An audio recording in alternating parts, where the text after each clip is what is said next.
नमस्कार दोस्तों, स्वागत है आपका आपके YouTube channel Uttarakhand all in one classes में। तो guys, Uttarakhand UK triple S C exam classes की ये सीरीज़ स्टार्ट जो की हुई है, आज इसका पार्ट 12 है। ठीक है, इसमें डिस्कस करते हैं हम 20 इंपॉर्टेंट उत्तराखंड जीके के क्वेश्चन। काफ़ी डिटेल एक्सप्लेनेशन मैं करने का प्रयास करता हूँ। तो दोस्तों, आप उत्तराखंड में किसी भी एग्ज़ाम की तैयारी कर रहे हैं जहाँ पे भी आपका उत्तराखंड एग्ज़ाम यानी कि उत्तराखंड जीके पूछा जाता है, तो आप चैनल को सब्सक्राइब जरूर कीजिए दोस्तों। ठीक है, पहली बार विजिट कर रहे हैं तो चैनल को सब्सक्राइब जरूर करें, साथ में बेल आइकन को जरूर दबाएगा जिससे कि वीडियो की नोटिफिकेशन आपको अपलोड होते ही मिल जाए। ठीक है दोस्तों, तो चलिए शुरू करते हैं। इसके अलावा हिंदी की जो सीरीज़ है, जो उत्तराखंड के सिलेबस के अनुसार है, उत्तराखंड एग्ज़ाम के सिलेबस के अनुसार, तो जो हिंदी पूछी जाती है तो उस हिंदी की सीरीज़ भी हमारी चल रही है, तो आप प्ले लिस्ट में विजिट कर उसको देख सकते हैं। तो चलिए शुरू करते हैं। आज के इंपॉर्टेंट क्वेश्चन देखते हैं, कौन कौन से क्वेश्चन आपकी परीक्षाओं के लिए इंपॉर्टेंट हो सकते हैं। तो चलिए देखते हैं। पहला क्वेश्चन है दोस्तों, राज्य में कैला पीर बुग्याल कहाँ पर स्थित है। ठीक है, बुग्याल क्या होते हैं, मैंने आपको बताया था 3500 से 6000 की हाइट तक के मध्य जो पाए जाते हैं घास के मैदान, ये बुग्याल होते हैं। ठीक है, कल मैं डिस्कस कर चुका हूँ। एक और बात रह गई थी, बुग्याल को दोस्तों पशु चारकों का स्वर्ग कहा जाता है। ठीक है, आपको ये याद रखना है, पशु चारकों का स्वर्ग किसे कहा जाता है उत्तराखंड में, तो बुग्याल को कहा जाता है। देखिए, बुग्याल को कश्मीर में मृग कहा जाता है। ठीक है, मृग कहा जाता है बुग्याल को कश्मीर में। वहीं अगर हिमाचल प्रदेश के कुल्लू की बात करें तो वहाँ पे इनको थच कहा जाता है। ओके, इंपॉर्टेंट पॉइंट है, हिमाचल के कुल्लू में थच और कश्मीर में इनको मृग कहा जाता है। और पशु चारकों का स्वर्ग भी बुग्याल को कहा जाता है। ओके, ठीक है दोस्तों, जो बुग्याल होते हैं वो छोटी छोटी घास के बहुत बड़े मैदान होते हैं, और जो जनजातियाँ हैं, जो ये स्थानीय निवासी होते हैं इनसे सटे हुए, तो वहाँ पे वो पशु चारक जो अपने पशु होते हैं उनको वहाँ पे चराते हैं। ठीक है, तो राज्य में कैला पीर बुग्याल कहाँ पर स्थित है, तो ये आपको बताना है। तो बद्रीनाथ के समीप यानी कि बद्रीनाथ के ऊपर फैला हुआ एक बुग्याल है, उसी का नाम है दोस्तों कैला पीर बुग्याल। ठीक है दोस्तों, चमोली की बात करें तो चमोली में काफ़ी बुग्याल हैं, कैला पीर बुग्याल, औली बुग्याल, गुरसों बुग्याल, नंदन कानन बुग्याल। ठीक है, और सतोपंत बुग्याल, ये सारे चमोली में स्थापित है। ठीक है, गौमुख के निकट अगर बुग्याल की बात करें तो तपोवन बुग्याल। ठीक है, तपोवन बुग्याल गौमुख के निकट है। ऐसे गंगोत्री की बात करें तो गंगोत्री गौमुख से नीचे है और वहाँ पर है तपोवन बुग्याल। ठीक है, माणा की बात करें तो माणा में सतोपंत बुग्याल है, घसतोली बुग्याल है, रताकोण बुग्याल है और लक्ष्मीवन बुग्याल है। फूलों की घाटी की समीप बात करें तो फूलों की घाटी के समीप है गुरसों बुग्याल। ठीक है, फूलों की घाटी अपने आप में एक बुग्याल है, तो गुरसों बुग्याल यहाँ पे है, तो ये आपको याद रखना है। ठीक है दोस्तों, सबसे ज़्यादा चमोली में ही आई थिंक सबसे ज़्यादा बुग्याल है। ठीक है, नेक्स्ट दोस्तों, प्रमुख वाद्य यंत्र में घन वाद्य यंत्र क्या है। ठीक है, वाद्य यंत्र की मैं वीडियो दे चुका हूँ, अगर आपने नहीं देखी तो ऊपर आई बटन में क्लिक कर आप उस वीडियो को देख सकते हैं। ठीक है, घन वाद्य यंत्र क्या होते हैं, चरम वाद्य यंत्र क्या होते हैं, सुशिर वाद्य यंत्र क्या होते हैं, सब मैंने बताया हुआ है। तो घन वाद्य यंत्र वही यंत्र होते हैं दोस्तों जिनमें कि कोई मेटल लगा होता है और उनको पीटा जाता है, यानी कि पीट कर उनको बजाया जाता है। ठीक है, इसमें चर्म नहीं होता है। ठीक है, इसमें मांस का कोई भी नहीं लगा होता है मांस। ठीक है, तो प्रमुख वाद्य यंत्र में घन वाद्य यंत्र कौन सा है, तो मंजीरा एक घन वाद्य यंत्र है दोस्तों। ठीक है, जबकि हुड़का, भंकोरा और सारंगी, ठीक है, ये क्या है, ये एक सुशिर वाद्य यंत्र है। ठीक है, हुड़का जो है ये भूटियाओं का प्रमुख वाद्य यंत्र है दोस्तों, ये आपको याद रखना है। ठीक है, नेक्स्ट है, निम्न आभूषणों में कमर में पहना जाने वाला आभूषण है, तो कौन सा आभूषण उत्तराखंड में महिलाओं द्वारा कमर में पहना जाता है, ये आपको बताना है। ठीक है, आभूषणों से रिलेटेड काफ़ी क्वेश्चन पूछे जाते हैं, इसमें मैं पर्टिकुलर एक वीडियो आपको 1-2 दिन में दे दूंगा।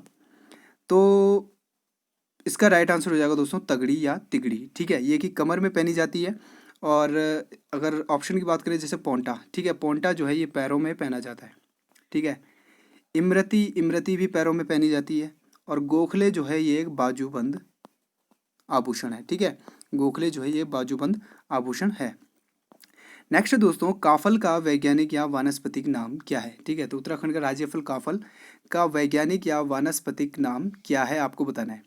तो इसका हो जाएगा दोस्तों ऑप्शन नंबर ए, हिमारिका मैगी इसका काफल का वैज्ञानिक नाम है। ठीक है, रोडोडोड्रिन अर्बोरियम ये किसका है, तो ये बुरांस का वानस्पतिक या वैज्ञानिक नाम है। ठीक है, अभी 1-2 एग्जाम में यूके ट्रिपल एस सी वानस्पतिक नाम पूछने लगा है। ठीक है, तो ये आपको याद रखना है। ठीक है दोस्तों, इसके बाद है किमोनो बमूसा फलकटा। ठीक है, तो ये है रिंगाल का। ठीक है, और लास्ट है कुनाबिस सटाइवा, तो ये है भांग का। ठीक है दोस्तों, कुनाबिस सटाइवा ये है भांग का। किमोनो बमूसा फलकटा ये है रिंगाल का। रोडोडोडेन अर्बोरियम तो ये बुरांस का। और मारिका मैगी ये काफल का वानस्पतिक नाम है। ठीक है, स्क्रीनशॉट आप ले सकते हैं। नेक्स्ट है बिरथी जलप्रपात यानी बिरथी वाटरफॉल राज्य में कहाँ स्थित है। ठीक है, तो बिरथी वाटरफॉल दोस्तों पिथौरागढ़ में स्थित है। ठीक है, लोकेशन इसकी पिथौरागढ़ है। चमोली में पूछा जाए तो चमोली में आपको याद रखना है वसुधारा वाटरफॉल यानी वसुधारा या वसुंधरा वाटरफॉल चमोली में स्थित है। देहरादून की बात करें तो देहरादून में भी कई वाटरफॉल हैं, जैसे चक्राता वाटरफॉल, ठीक है, टाइगर वाटरफॉल, ओके, सहस्त्रधारा जलप्रपात, तो ये सभी देहरादून में स्थित है। मसूरी की बात करें तो मसूरी में एक फेमस वाटरफॉल है कैंपटी फॉल। ठीक है, Kempty fall, okay, Mussoorie range में आता है। नेक्स्ट है दोस्तों कुली एजेंसी की स्थापना कब की गई। ठीक है, तो कुली एजेंसी के ऊपर मैं एक वीडियो बना चुका हूँ और बताया भी है मैंने। तो 1908 में कुली एजेंसी की स्थापना की गई और किसके द्वारा की गई, जोध सिंह नेगी के द्वारा उत्तराखंड में कुली एजेंसी की स्थापना की गई थी। ठीक है दोस्तों, और 13-14 जनवरी 1921 में कुली बेगार प्रथा का अंत होता है बागेश्वर में। ठीक है, गोमती व सरयू नदी के संगम पर इस प्रथा का अंत होता है। नेक्स्ट दोस्तों गढ़वाल रेजिमेंट की स्थापना कब हुई। ठीक है, तो गढ़वाल रेजिमेंट की स्थापना कब हुई दोस्तों, तो इसका राइट आंसर हो जाएगा 1887 में। अगर आपसे पूछा जाए कि कुमाऊं रेजिमेंट की स्थापना कब हुई, तो कुमाऊं रेजिमेंट की स्थापना हुई 1945 और 1948 में इसका मुख्यालय आगरा से कुमाऊं रानीखेत लाया गया। ठीक है, पहले ये कुमाऊं में थी और कुमाऊं में इसका स्थापना हुआ था कुमाऊं रेजिमेंट का। 1932 की बात करें दोस्तों, तो 1932 में देहरादून में इंडियन मिलिट्री एकेडमी की स्थापना हुई। ठीक है, ये आपको याद रखना है, इंडियन मिलिट्री एकेडमी जो कि देहरादून में 1932 में इसकी स्थापना हुई। जबकि 1922 में इंडियन मिलिट्री कॉलेज, ठीक है, IMA अलग है और इंडियन मिलिट्री कॉलेज अलग है। ठीक है, तो इंडियन मिलिट्री कॉलेज की स्थापना कब हुई, 1922 में देहरादून में भी ये स्थित है। नेक्स्ट है गंगा को राष्ट्रीय नदी कब घोषित किया गया। ठीक है, गंगा सबको पता है कि हमारी राष्ट्रीय नदी है और देवप्रयाग से भागीरथी और अलकनंदा के संगम के पश्चात या देवप्रयाग से गंगा के नाम से जानी जाती है। उससे पहले ये भागीरथी के नाम से जानी जाती है और इसका उद्गम जो होता है वो गौमुख गंगोत्री से यानी कि उत्तरकाशी जिले से होता है। या भी ये भी आपको याद रखना है।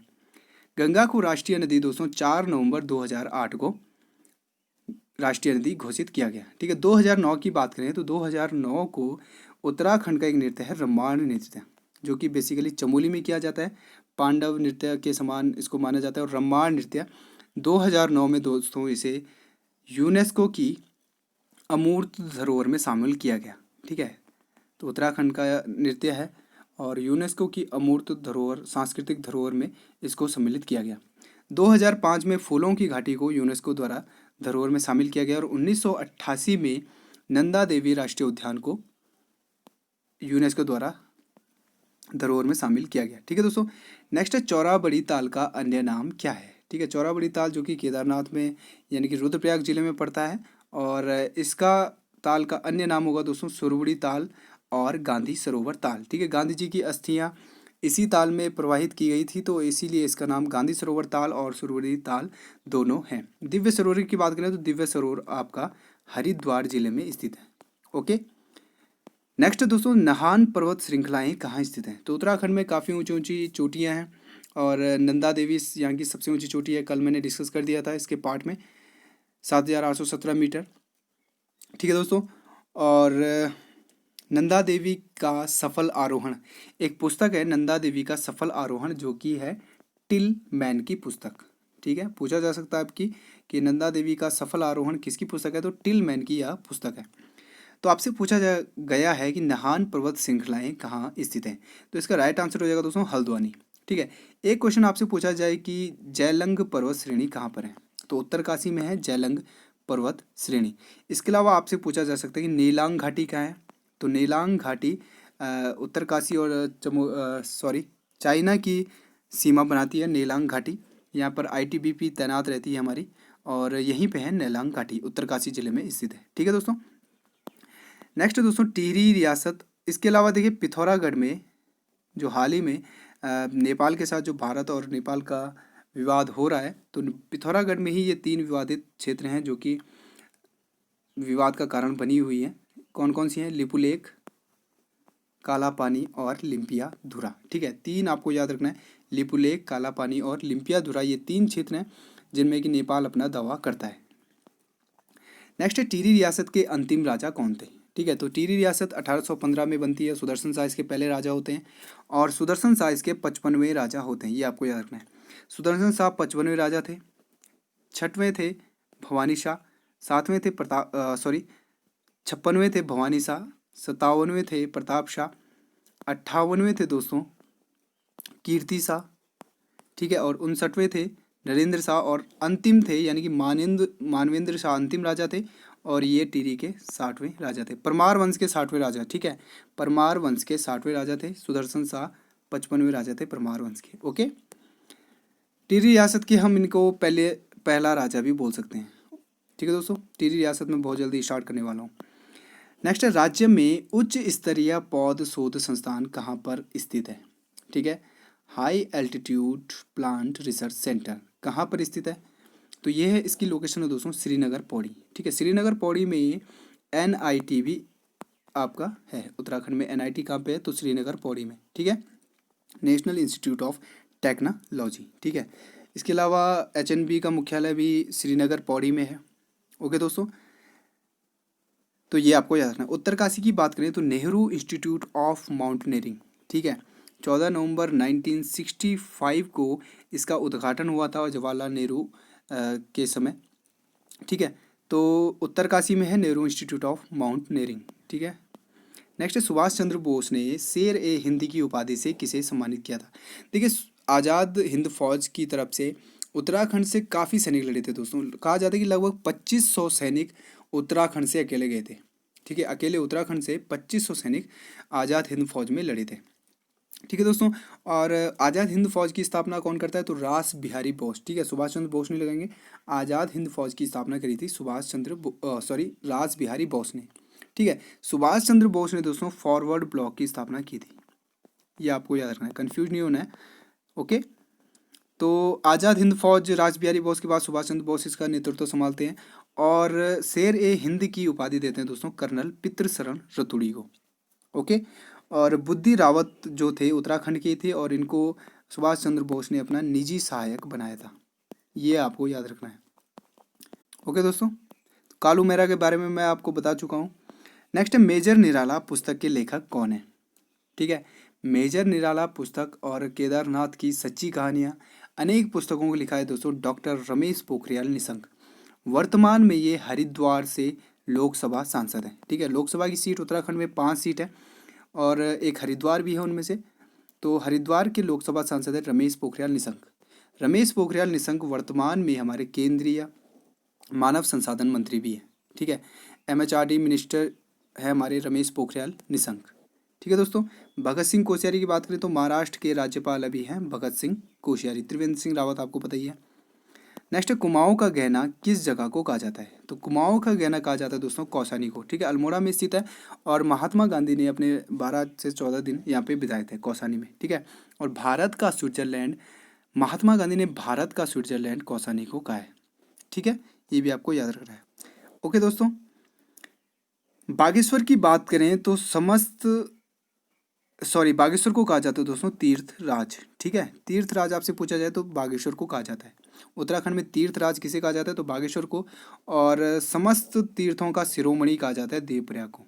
ठीक है, समस्त तीर्थों का शिरोमणि आपसे पूछा जाए तो देवप्रयाग को कहा जाता है। पंचप्रयाग में एक सम्मिलित है देवप्रयाग और भागीरथी और अलकनंदा का यहाँ पे संगम होता है जहाँ से कि गंगा निकलती है। नेक्स्ट है दोस्तों, मांझी वन फूलों की घाटी कहाँ स्थित है? ठीक है, आपने फूलों की घाटी सुना है, फूलों की घाटी चमोली में स्थित है। मांझी वन फूलों की घाटी दोस्तों उत्तरकाशी और हिमाचल बॉर्डर के बीच में स्थित है। बेसिकली उत्तरकाशी में पड़ती है और भटवाड़ी एक गांव है यहाँ, तो इसी के आसपास ये मांझी वन फूलों की घाटी आपको मिलेगी। तो उत्तरकाशी और हिमाचल का बॉर्डर पे आपको पूछा जाए कौन सी घाटी है तो कौन सी फूलों की घाटी? तो मांझी वन फूलों की घाटी यहाँ पर स्थित है। ओके दोस्तों, नेक्स्ट है, कोल को उत्तराखंड की प्राचीनतम जाति किसने माना है? ठीक है, तो मैंने आपको जब बताया था तो मैंने आपको बताया था कौन से राइटर कोल को, कौन से राइटर किरात को, और कौन से राइटर खस को उत्तराखंड की प्राचीनतम जनजाति मानते हैं। ओके दोस्तों, तो कोल को उत्तराखंड की प्राचीनतम जनजाति मानते हैं दोस्तों शिव प्रसाद डबराल, जिनको कि चारण भी कहा जाता है। इसके अलावा ग्रियर्सन, ठीक है, ग्रियर्सन और कनिंगम जो है किरात जनजाति को उत्तराखंड की सबसे प्राचीन जनजाति मानते हैं। ओके, ये आपको याद रखना है। शालिग्राम वैष्णव की बात करें तो शालिग्राम वैष्णव की एक फेमस पुस्तक है उत्तराखंड रहस्य, ठीक है, उत्तराखंड रहस्य पुस्तक है शालिग्राम वैष्णव की। राहुल सांकृत्यायन की बात करें तो राहुल सांकृत्यायन का एक मत है कि जो खस जाति थी इससे पहले यहाँ पर किरात जाति रही होगी, यानी कि ये कहते हैं कि यहाँ पे जो खस मंडल था इससे पहले किरात मंडल रहा होगा, ठीक है। राहुल सांकृत्यायन की बात करें तो राहुल सांकृत्यायन का बचपन का नाम पूछा जाता है तो इनका बचपन का नाम है केदार पांडे। ओके, ये आपको याद रखना है। नेक्स्ट है गंगोत्री के गंगा माता मंदिर का निर्माण किसने करवाया था। तो देखिए, गोरखाओं के समय ये निर्माण होता है और इसका निर्माण करते हैं अमर सिंह थापा, ये आपको याद रखना है। गंगोत्री माता मंदिर का निर्माण अमर सिंह थापा करवाते हैं, ठीक है। और अमर सिंह थापा और हस्तीदल चौतरिया के नेतृत्व में ही प्रद्युम्न शाह के खुरबुड़ा मैदान जो देहरादून में है वहाँ पे प्रद्युम्न शाह के साथ युद्ध होता है और गढ़वाल पर ये विजय कर लेते हैं। नेक्स्ट है गढ़वाल का बारदोली किसे कहा जाता है। तो अल्मोड़ा या कुमाऊं का सल्ट गोली कांड, यस क्या था सल्ट कांड, इसके ऊपर मैं वीडियो बना चुका हूँ, ऊपर आई बटन में आप इसको देख सकते हैं। कुली वेगार यानी कि 1921 से स्टार्ट करके मैंने 5 सितंबर 1942, ठीक है, जब ये कांड होता है तो तब तक पूरा बताया है, तो आप इसको जरूर देखिएगा। और गढ़वाल का बारदोली कहा जाता है दोस्तों गुजड़ू को, ठीक है, जो कि पौड़ी में है। नेक्स्ट है किस चंद शासक ने कुमाऊं में रेशम का व्यापार स्थापित किया था। तो इंद्रचंद को जाना जाता है दोस्तों रेशम का व्यापार के लिए, और एक चंद शासक था, ठीक है। चंद शासक का इसकी स्थापना करी थी सोमचंद ने।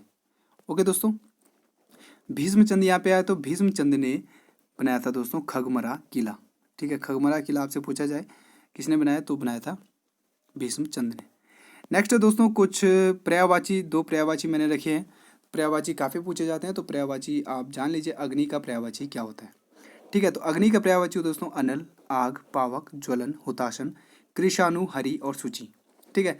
तो ये 2 पर्यायवाची आप आज आपको याद करने हैं, ठीक है। अनल, आग, पावक, ज्वलन, हुताशन, कृषाणु, हरि, सूची, ठीक है। मोस्ट इंपॉर्टेंट जो परीक्षाओं में पूछे जाते हैं वही मैं रोज रखूँगा आप 2 पर्यायवाची।